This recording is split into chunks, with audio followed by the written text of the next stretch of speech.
Okay, it's good so far. Good. It's a 10.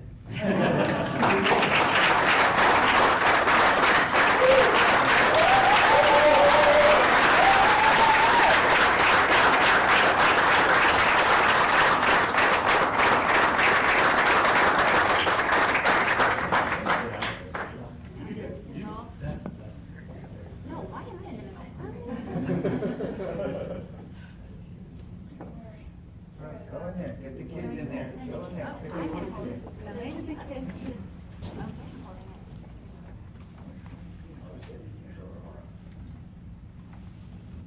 Over here, please. All right.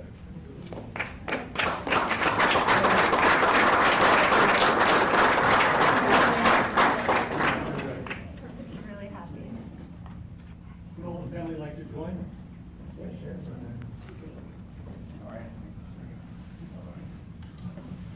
Please place your left hand on the Bible and raise your right. Repeat after me.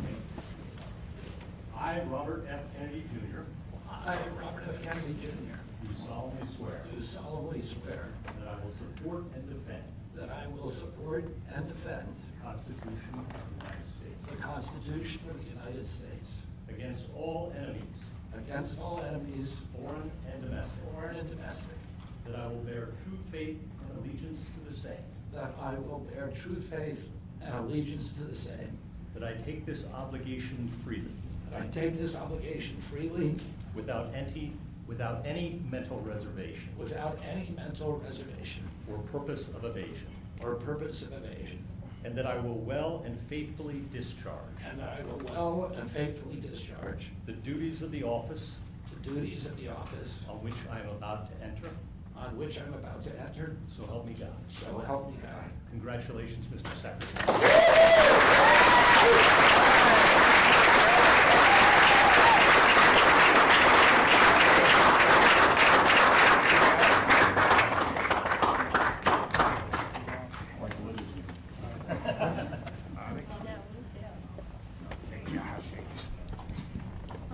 I want to begin by thanking President Trump for giving me this extraordinary opportunity, and I want to introduce my family and thank them for being here.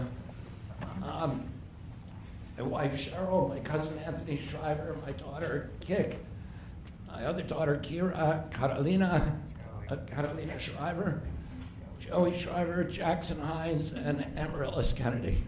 All right. And I want to thank all of you for your support and throughout this whole 2.5-year journey. My first time in this Oval Office was in 1961, and I came here to meet, or 1962.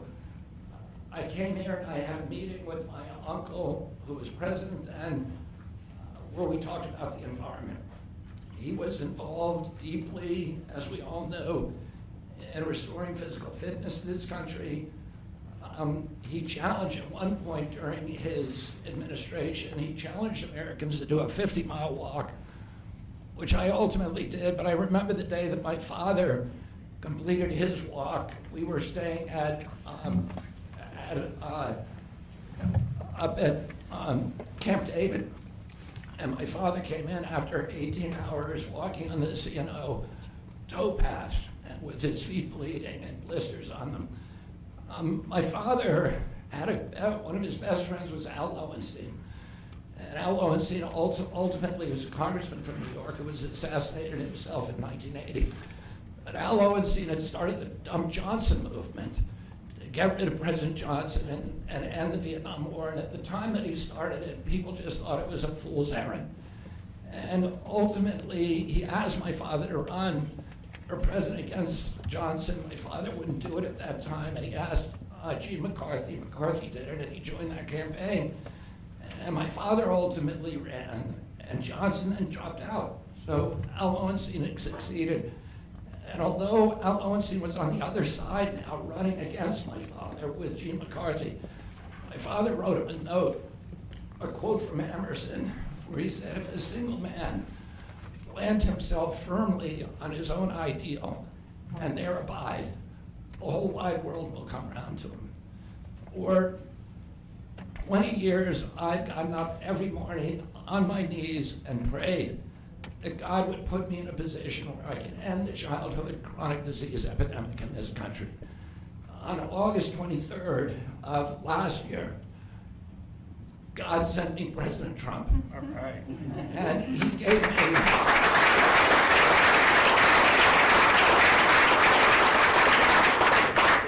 he's now given me, he's kept every promise that he's made to me. He's kept his word in every account and gone way beyond it. I'm so grateful to you, Mr. President. A lot of people told me that I couldn't trust President Trump, I better get it in writing.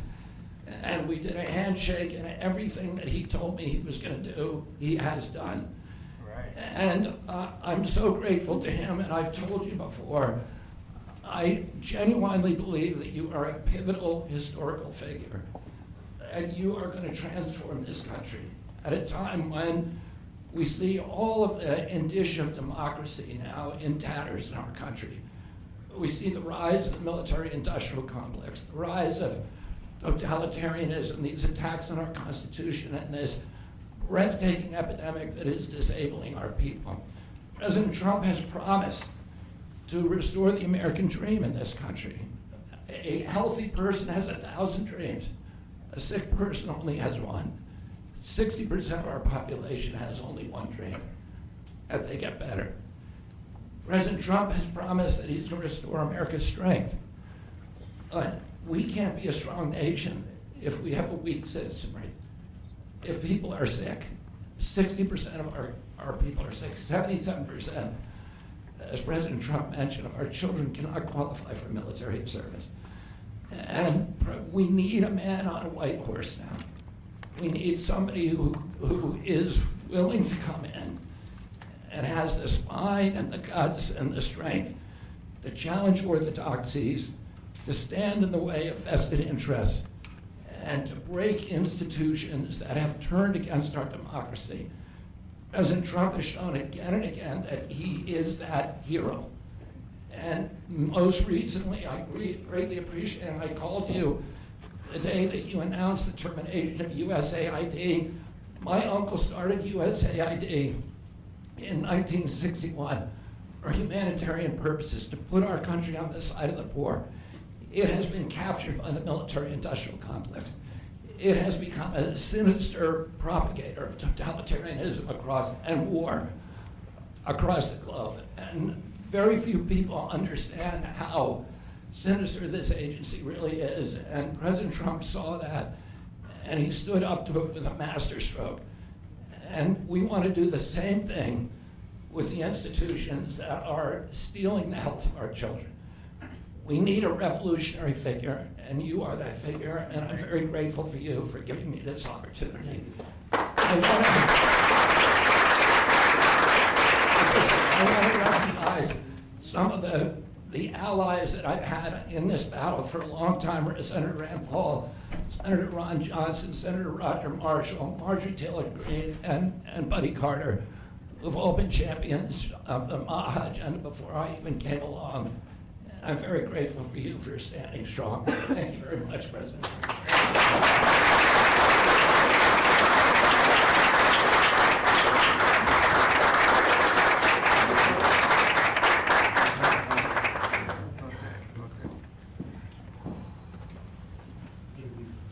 Mr. Secretary, I'd like to ask, what plans do you have immediately at HHS now that you're sworn in, sir? He's gonna be running it, he's gonna do a great job. What would you like to That's see my to do plan. first? We're gonna find out a lot of secrets that have been maybe kept from us, but he's gonna come up with some solutions to some big problems, solve problems. I think he's gonna go down in the record books. I really have confidence. This group has great, even Rand has confidence.